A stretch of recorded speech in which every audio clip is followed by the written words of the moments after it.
Kung nag-message sa inyo, yung ito yung sa meeting. Ilan taon na po episode? 60, ano ko na?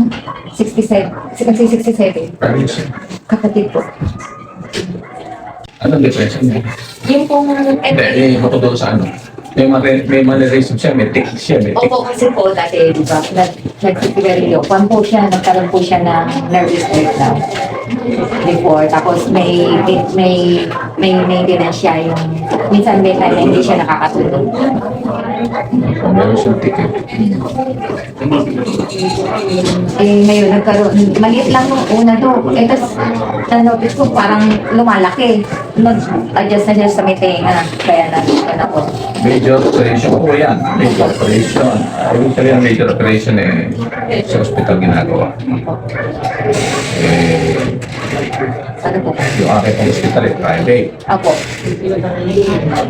Pagka po private, may konting gastos. Opo, kung tanong na. Biopsy pa. Biopsy po. Sa hospital ko din gagawin yung biopsy. Tutusukin natin para malaman natin kung cancer o sa hindi.